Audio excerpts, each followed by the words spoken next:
ఫలదీపిక జ్యోతిష బాలశిక్ష. ఈ ఫలదీపికలో మనకి 7వ అధ్యాయం పూర్తయింది. 8వ అధ్యాయంలోకి అడుగుపెట్టాం. భావాశ్రయ ఫలములు అని చెప్పేసి ఆయన ఇచ్చాడు. పరాశర హోర బృహత్పరాశర హోర శాస్త్రంలో భావేశ ఫలాధ్యాయం బృహజ్జాతకంలోను బృహత్ సముద్రంలోనూ కూడా ఉన్నాయి.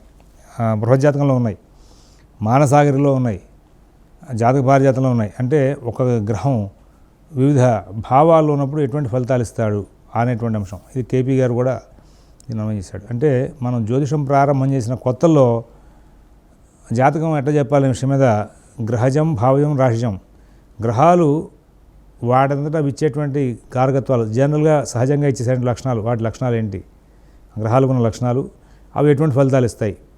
శని ఉన్నాడు, పనులు ఆలస్యం చేస్తాడు అనుకున్నాం. కృషి మందమస్య, చర్మానికి ఆయన కారకుడు అనుకున్నాం. అలాంటి ఫలితాలు ఆయన జనరల్గా కారకత్వాలతో ఇచ్చేవి, దాన్ని గ్రహజం అన్నాం. రాశులు కొన్ని వాటి లక్షణాలు ప్రదర్శిస్తూ ఉంటాయి. వాటి లక్షణాలు చర, స్థిర, ద్వేస్వభావ. ఇవన్నీ రాకుండా మీరు ఏవో పుస్తకాలు చేసి ఏవో గ్రంథాలు చేస్తే అవ్వదండి. ఇవన్నీ నోట్లో ఉండాలి. అలాంటి చర లక్షణాలు, స్థిర లక్షణాలు, ద్వేస్వభావ లక్షణాలు, అగ్నితత్వం, జలత్వం, వాయుతత్వం, బలానా దిక్కుకు సంబంధించిన రాశిది, ఇట్లాంటివన్నీ మనం చెప్పుకున్నాం. ఆ సందర్భాలన్నింటినీ కూడా మరి ఇవన్నీ నోట్లో ఉంటేనే అవుతుంది. నోట్లో లేకుండా ఎప్పటికప్పుడు జాతకం చూసినప్పుడు పుస్తకాలు చూసి మనం చెప్తున్నామంటే ఎక్కడవుతుంది, అవ్వదు. జ్యోతిషం అనేది వాళ్ళ శాస్త్రీయంగా మనం ఇది ఒక సైంటిఫిక్గా ప్రూవ్ చేయలేకపోతున్నాం అనేది ఎందుకు వస్తుంది అంటే సిద్ధాంతి దగ్గర ఉన్నటువంటి బలహీనత. సిద్ధాంతి వీటన్నిటిని వల్లించుకుంటూ రావాలా. ఒక సింహరాశి ఉంది, ఇది 120 డిగ్రీల దగ్గర 150 డిగ్రీల మధ్యలో ఉంటుంది. దీనికి అధిపతి రవి, దీనికి స్థిర లక్షణం ఉంది, అగ్నితత్వం ఉంది, దీనికి ధూమము పాండురంగు రెండు కలిసినట్టుగా ఉంటుంది. ఇది శీర్షోదయ రాశి, దీనికి క్రూర రాశి, అట్లాగే పురుష రాశి, తూర్పు దిక్కుకు సంబంధించిన రాశి, దినబలం కలిగి ఉంటుంది. క్షత్రియ రాశిది, దీనికి సంబంధించి కాలపురుషాంగాలు దీనికి కడుపుకి సంబంధంగా అన్వయం చేయబడింది అని మనకి పరాశర హోర శాస్త్రంలో ఉంది. ప్రశ్నశాస్త్రం చెప్పేటప్పుడు దీనికి సంబంధించి అరణ్యాలు సంచారం ఎక్కువగా కనబడుతూ ఉంటుంది, పిత్తతత్వం ఎక్కువగా ఉంటుంది, మూలచింత ఎక్కువగా ఉంటుంది, ఇలా సత్వగుణ రాశి, ఇలాంటివన్నీ కూడా వెంటనే చెప్పుకుంటూ రావాలి. అలాగే గ్రహం, ఏదో గ్రహం తీసుకున్నాం, ఆ గ్రహానికి సంబంధించినటువంటి ఏదో శుక్రుడిని మాట్లాడుకున్నాం. ఆయన మీనానికి ఉచ్చని పొంది ఉంటాడు. ఆయనకి తులారాశి, వృషభ రాశి సొంత రాశులు అయినాయి. అలాగే మరి ఈయన మూల త్రికోణం తులలో ఉంది. మరి మూల త్రికోణ భాగంలో 0 నుంచి 15 వరకు ఉంటాయి. ఎరుపు రంగు, తర్వాత బ్రాహ్మణ వర్ణం, తర్వాత సౌమ్యుడు, ముత్యం, ఈయనకి రాశిలో ఉందని చెప్పి బృహత్పరాశర హోరా శాస్త్రంలో దాని చెప్పుకుంటూ వచ్చాడు. అలాగే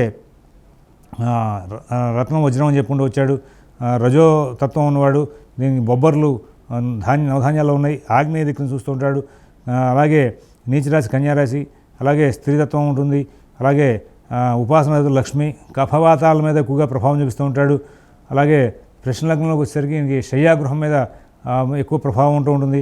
ఇవన్నీ కూడా వరుసలో వచ్చేయాలి. వరుసలో వచ్చేయండి శ్లోకాలు వ్యవహారం చేసుకుంటూ రావాలి. చేసుకోకుండా ఉంటే అందుకోసం నేను కప్పంతు వారి పంచాంగం, పెద్ద పంచాంగంలో జ్యోతిషంలో ఎవరికైతే సిద్ధాంతులకి వెంటనే ఇమీడియట్గా ఐడెంటిఫికేషన్లో రావో పాయింట్లు, వాటినే అందులో కావాలని పర్టికల్ రూపంలోనూ మ్యాటరల్ రూపంలో గ్యాప్లు వచ్చిన చోటల్లో పెట్టుకుంటూ వచ్చాను. ఇది కారకత్వాలు కూడా అందరికి రావండి, కారకత్వాలు కూడా వల్లించాల్సిందే. సరే, ఈ నేపథ్యంలో ఏం ఇచ్చారంటే ఈ భావాశ్రయ ఫలాధ్యాయం అనేది అన్నింటిలో ఇచ్చారు. కాబట్టి ఇది చదువుకుంటూ వెళ్ళిపోవడమే. చదువుకుంటూ వెళ్ళిపోతూ లగ్నేర్కే అల్పకచ క్రియాల సమత క్రోధీ ప్రచండోన్నత. రవి లగ్నంలో కనుక ఉంటే జాతకుడు అల్పకేశాలు కలిగి ఉంటాడు. మరి చిన్న చిన్న పనులకే అతను అలసత్వాన్ని పొందుతాడు. క్రోధి, ప్రచండ స్వభావి, అలాగే పొడుగ్గా ఉండే అవకాశం ఉంది. గర్వి, అల్పదృష్టి గలవాడు, ఇవన్నీ చెప్పుకుంటూ వచ్చాడు. ఇవన్నీ ఒక చోట రాసుకోవాలి. అన్ని అధ్యాయాలు ఇట్లా టీవీలో కూర్చొని పాఠం చెప్పుకుంటా అంటే మీరు చేయాల్సిన హోంవర్క్ చాలా ఉంటుంది. ఇక్కడ మిగతా గ్రంథాలన్నీ సంపాదించండి. దీనికి వ్యాఖ్యానాలు పెద్ద భేదమే ఉండదు.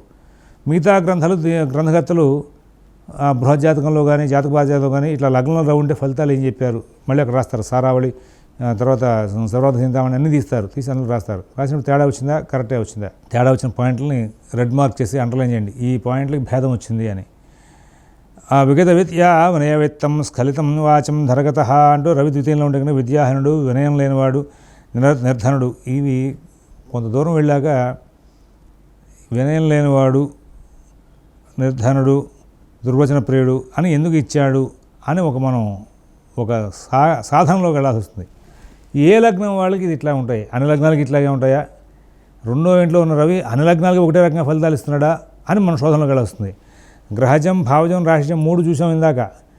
గ్రహరాశిజం, గ్రహభావజం, వివిధ రాశుల్లో గ్రహాలు ఉన్నప్పుడు ఏ ఫలితాలు ఇస్తాయి, మేషంలో రవి ఉంటే ఏమిస్తాడు, వృషభంలో రవి ఉంటే ఏమిస్తాడు అని కొంతమంది గ్రంథకర్తలు గ్రహరాశిజం అనే ఒక భావాన్ని మొత్తం రాసుకుంటూ వచ్చారు. అయితే ఇక్కడ గ్రహభావజం, ఈ గ్రహభావజం విశేషానికి వచ్చేసరికి వాటి సంబంధమైనటువంటి అంశాలను కూడా మనం ఇప్పుడు ఈ స్టడీ చేస్తున్నాం. భావాష్ట ఫలాధ్యాయం అనే పేరుతో దీన్ని మీరు మొత్తం అంతా కూడా ఇది పాఠంగా చెప్పుకుంటూ వెళ్తే మనకి కాలక్షేపం అయినటువంటిది అయితే ఉపయోగం ఉండదు. ఈ 9 గ్రహాలు కూడా వివిధ భావాల్లో ఉన్నప్పుడు ఏ ఫలితాలు ఇస్తారని ఇక్కడ రాహుకేతువుల గురించి మంత్రేశ్వరుడు ఫలితైపులో ఈయన స్పర్శ చేశారు. కాబట్టి దీన్ని మనం చూడాల్సిన అవసరం ఉంది. ఎందుకు స్పర్శ చేశాడు అంటే మరి లగ్నేహ చిరాయురర్ధ బలవాన్ ఊర్ధ్వాంగరోగాన్విత ఛన్నోక్తిర్ముఖ. రాహు లగ్నంలో ఉంటే కనుక జాతకుడు అల్పాయుర్తాయవంతుడు, ధనం దారుఢ్యం గలవాడు, ఊర్ధ్వాంగములకు శిరోముఖంలో ఎందు రోగములు కలవాడు. ద్వితీయ భావంలో రాహు కనుక ఉంటే జాతకుడు సంశయపూరిత వాక్కులు కలవాడు, ముఖమున నోట ఎందున రోగములు కలవాడు. ఇట్లాంటివన్నీ కూడా చెప్పుకుంటూ వచ్చాడు. ఇవన్నీ కూడా ఇక్కడ రాహుకేతులతో అలాగే కేతుతో కూడా ఆయన ఫలితాలు చెప్పుకుంటూ వచ్చాడు. ఇట్లా రాహుకేతులతో ఫలితాలు చెప్పినటువంటి గ్రంథం ఫలదీపికే ఉంది చాలా విశేషంగా. అంటే ఇంకా ఇతర గ్రంథాలనే వాటి తీసుకొద్దాం మనం అందులోకి. బృహజ్జాతకంలో అంతర్లీనంగా రాహుకేతులతో ఫలితాలు ఉన్నాయి. వాటిని వివిధ వ్యాఖ్యానాల్లో మనం శోధన చేస్తే కానీ బయటపడిన అంశం. కాబట్టి ఇక్కడ అది అయిపోయిన తర్వాత వెంటనే 9వ మేషలగ్నం యొక్క లక్షణాలు ఎట్లా ఉంటాయి, వృషభ లగ్నం యొక్క లక్షణాలు ఎట్లా ఉంటాయి, మిథున లగ్నం యొక్క లక్షణాలు ఎట్లా ఉంటాయి, అలాగా 12 శ్లోకాలు కూడా చెప్పుకుంటూ వచ్చాడు. 12 లగ్నాలకు కూడా చెప్పేసిన తర్వాత అక్కడ రాశే స్వభావాశ్రయ రూపవర్ణాన్ జ్ఞాత్వానురూపాణి ఫలాని తస్య యుక్త్యావదేదత్ర ఫలం విలగ్నే చంద్రలగ్నే పితదేవ వాచ్యం అని చెప్పి ఫలదీపులో ఇవాళ మార్కెట్లో ఉన్న సిద్ధాంతులందరినీ ఉద్దేశించి ఒక మాట ఆయన చెప్పాడు. ఇట్లాంటి వాళ్ళు వస్తారని ఆయన ముందుగా తెలుసు అనుకుంటా.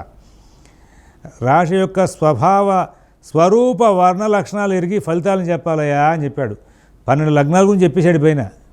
12 లగ్నాలకి జనరల్గా ఎట్లాంటి క్యారెక్టర్స్ ఉంటాయో అని చెప్పుకుంటూ వచ్చాడు. చెప్పేసి ఈ 12 లగ్నాల్లో ఉన్నటువంటి ఫలితాలని మళ్ళీ అన్వయం చేసేటప్పుడు జ్ఞాత్వాను రూపాని ఫలాని తస్య అనే పదం వాడు. ప్రతివాడు జ్యోతిషం చెప్తున్నాడు.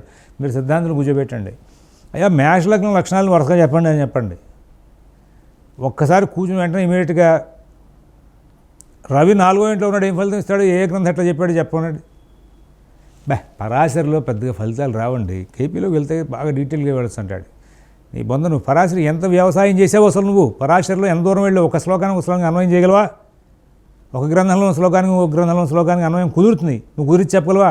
నువ్వు మన ఫలదీపులో వెనకాల ఎపిసోడ్లలో 26 శ్లోకానికి 29 శ్లోకం దగ్గరికి వెళ్తే కానీ అన్వయం రాలా. ఒక చిన్న అవ్యయము ఒక సర్వనామం వదిలిన కారణంగా శ్లోకాల్లో చంద్రలగ్నాథ్ అంటే పీక్కున్నాం ముందుకు వెనక్కి, ఎంతమంది వ్యాఖ్యానకర్త ఎట్లా రాశారు అని. అసలు ఆ వ్యవసాయం పరాశర విధానంలో ఫలదీపిక, జాతక పారిజాతం, బృహజ్జాతకం వంటి గ్రంథాల్లో విశేషాలని మానసాగరి ఇట్లాంటివన్నీ కూడా తీసుకుని చదువుకోకుండా పరాశర కష్టం. అంటే నీ అలసత్వాన్ని ఒక సిద్ధాంతంలో సెక్షన్ మీద మొత్తం మీద కూడా వేసేసావు. అంటే ఎంత దౌర్భాగ్యమైనటువంటి మాట అది. ఇక్కడ నువ్వు చేసావు, ఏం చేస్తే నీకు ఏం రాలేదు ఫలితం చెప్పు. నీకు నిజంగా సూత్రం తెలిసి అప్లై చేసావా?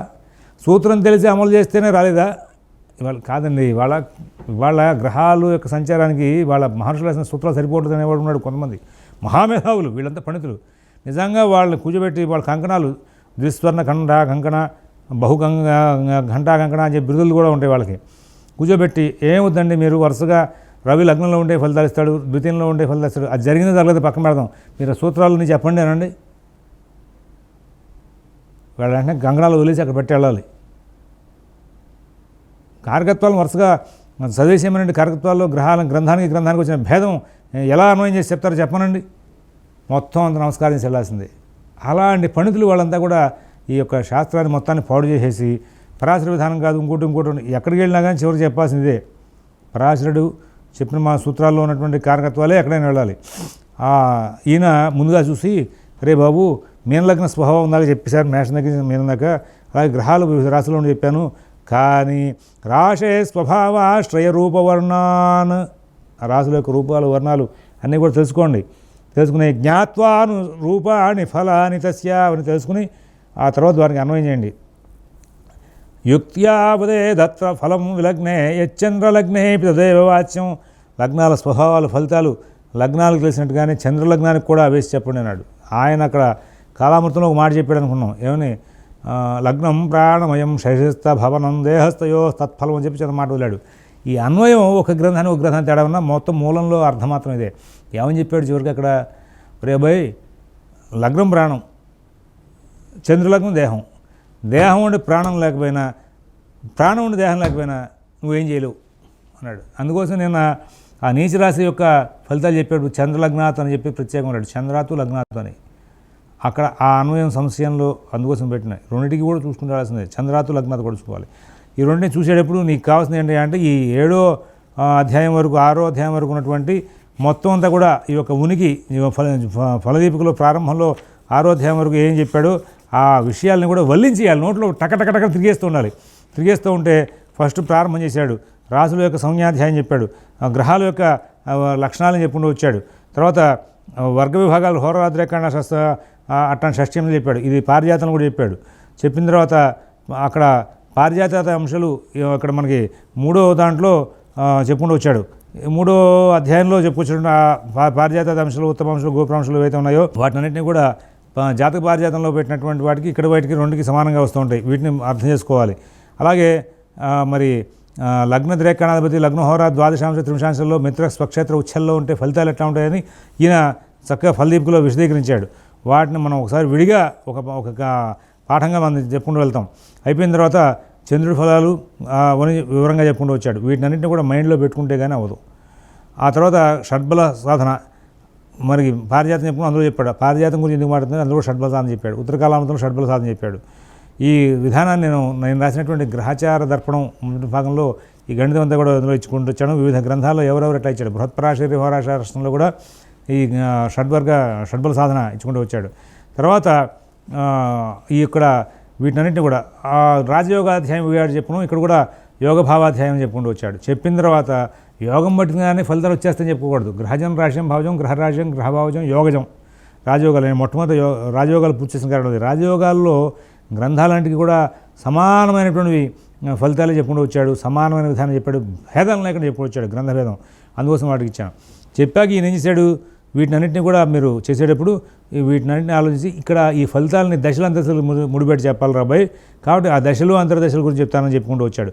అక్కడ చెప్పేటప్పుడు అంటే ఇక్కడ ఈ 9వ అధ్యాయంలో మొత్తం 6 శ్లోకాలు ఉచ్చలో ఉన్నటువంటి గ్రహం యొక్క దశలు ఎట్లాంటి ఫలితాలు ఇస్తాయి, తర్వాత స్వక్షేత్రంలో ఉన్నటువంటి గ్రహాల దశలు ఎట్లాంటి ఇస్తాయి, అలాగే మిత్రగ్రహంలో ఉంటే ఏమి ఇస్తాయి, శత్రుగ్రహంలో ఉంటే ఎట్లా ఇస్తాయి అని వివరంగా చెప్పుకుంటూ వచ్చాడు. అయినా నువ్వు డైరెక్ట్గా చెప్పాడు కదా అట్లా చెప్పేసి కుదరదు. ఏమని చెప్పాడు మళ్ళీ, రాశే స్వభావ శ్రేయరూపవర్ణాను జ్ఞాత్వాను రూపాన్ని ఫలాని తస్య అని చెప్పాడు. అక్కడ ఆ కారకత్వాలు ఏంటి, అసలు ఉచ్చలో ఉన్నాడు ఈయన, టాప్ అండి. దేని టాపు, ఆయన దేనికి ఆధిపత్యాలు ఇస్తున్నాడు, ఆయన ఏ ఆధిపత్యాలతో ఏ ఫలితాలు ఇవ్వాల్సినాడు, ఆయన కారకత్వాలు ఏంటి, ఆయన ఏమి ఇవ్వాలి, ఆయనకి ఒరిజినల్గా కారకత్వాల ప్రకారంగా అది నీకు తెలిసి ఆ పాయింట్ల వరకే టాపు. అది కూడా ఎప్పుడు ఆ దశలు అంతర్దశలు వచ్చినప్పుడే. లేదా ఏదైనా రాజయోగాలు ఇస్తున్నాడా, ఆ రాజయోగాల్లో ఉచ్చలో ఉంటే కనుక ఉచ్చ స్థాయి రాజయోగం, మధ్యస్థాయి రాజయోగం, అధమ స్థాయి రాజయోగాన్ని నిర్ణయం చేయడానికి ఆ దశలు వచ్చినప్పుడు ఎట్లా చెప్పాలని దానికి దీనికి అంటే ఈ శ్లోకం పైన చెప్పిన 12 రాశుల యొక్క 12 లగ్నాల యొక్క ఫలితాలకి చెప్పబోయేటువంటి 6 స్థానాల యొక్క ఫలితాలు చెప్పుకుని వచ్చాడు. దీన్నే ఆయన కాలామృతంలో ఏం చెప్పుకుని వచ్చాడంటే, స్వోచ్ఛస్వర్క్షత్రికోణ గృహగా కేంద్రోత్తమాంశాన్విత సౌమ్యేరీక్షితయుక్త మధ్యమగత మూలత్రికోణాశ్రితా భావారోహణ ఖేచరా శుభకరా కేంద్రత్రికోణాధిపా సంబంధేన పరస్పరం సుయేష సంకుర్వంతి రాజోత్తమం అని చెప్పేసి ఉన్నత స్థితికి సంబంధించినటువంటి ఫలితాలను చెప్పాల్సినటువంటి గ్రహాల యొక్క లక్షణాలు, భావాల యొక్క లక్షణాలని అట్లాగా నీచస్థాశపరాజిత స్వర్గిత పాపేక్షిత క్రాంతయుంగ్ మధ్యస్థానగత శవక్ర వికల స్పర్భాను సంసర్గకా స్థితరాచ బహుళ భావాంతస్థకేచరా శివుల షష్టాక్షరిపాదిపా కేంద్రాధీశ్వర కోణభేశ్వరయుత తద్యోగ భంగప్రదా అని చెప్పి భావాలు పాడు చేయడానికి సంబంధించినటువంటి అంశాలని ఒక పక్కన ఈ 2 శ్లోకాలు తెలిచాడు. నేను చెప్పా బివి రామన్ గారి పుస్తకాలు, ఒక పుస్తకం కేవలం ఈ 2 శ్లోకాలు నోటికి వస్తే కనుక ప్రతి పాయింట్కి అన్వయం చేసుకుని వెళ్తే 500 పేజీల పుస్తకం వెళ్ళిపోతున్నాయా, ఒక పుస్తకం ఉంది ఎట్లాగా అని చెప్పాను.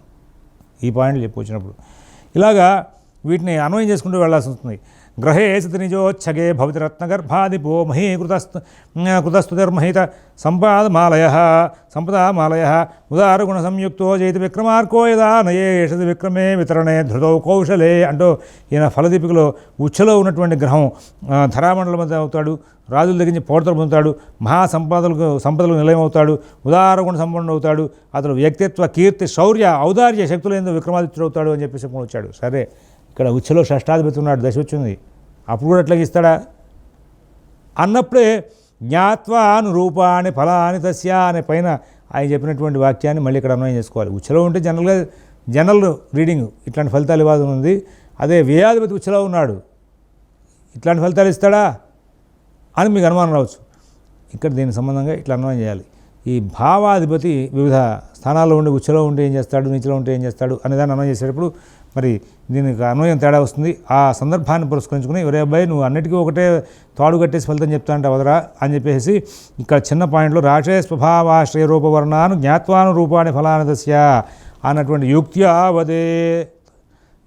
వదేత్ అత్ర ఫలం విలగ్నే యచ్చంద్రలగ్నే తదేవ వాచ్యం అన్నదాన్ని మనం బాగా అన్వయం చేస్తే ఉచ్చలో ఉంటే చెడు ఆధిపత్యాలు వచ్చినాయి, మంచి ఆధిపత్యాలు వచ్చినాయి, వాళ్ళకి ఏ విధమైన అన్వయం చేయాలి అనేటువంటి దాన్ని మళ్ళీ మనం మన బుద్ధితో వాటిని అన్వయం చేసుకుంటూ వెళ్ళాల్సి వస్తుంది. స్వమందిరగతే గ్రహే ప్రభు పరిగ్రహాదాయతం ప్రభుత్వం వా గృహస్థి చంచలాం ప్రాప్నుయాత్. ఒకవేళ జన్మ సమయంలో ఏదైనా గ్రహం స్వక్షేత్రంలో ఉంటే ఆ జాతకుడు అట్టి గ్రహదశ యందు అధికారం ప్రాబల్యం ధనవంతుల ప్రోద్బలంతోనో లేక స్వతహాగానో ప్రభు అవుతాడు అని చెప్పేసి గ్రహ సుహృత్ క్షేత్రగత సుహృద్భి కార్యస్య సిద్ధ్యం నవసౌహృదంచ మిత్రగ్రహ గృహంలో ఉన్నటువంటి గ్రహదశ యందు కార్యసిద్ధి అవుతూ ఉంటుంది. తాను చేసే ప్రతికార్యం మిత్రుల యొక్క ప్రోద్బలంతో శుభాంతం అవుతూ ఉంటుంది. ఇట్లా చెప్పుకుంటూ వచ్చాడు. గతే గ్రహే శత్రుగ్రహం నికృష్టతాం పరాన్న వృత్తిం పరమందిర స్థితం.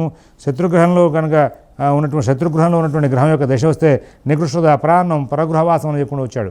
అయితే ఇక్కడ పాపగ్రహాలు నీచి పొందితే పాపాహరిచగ్రహాస్తేష అని చెప్పే సూత్రంలో పాపగ్రహాలు నీచి పొందాలని, బలాన్ని ఇచ్చేటువంటి యోగాలు ఇచ్చేటువంటి గ్రహాలు ఉచ్చలో ఉండాలని చెప్పేసి చెప్పుకుని వచ్చారు. అలాంటి అన్వయం దగ్గర ఇక్కడ ఉత్తరకాలమంతంలోనే ఉన్నాయి.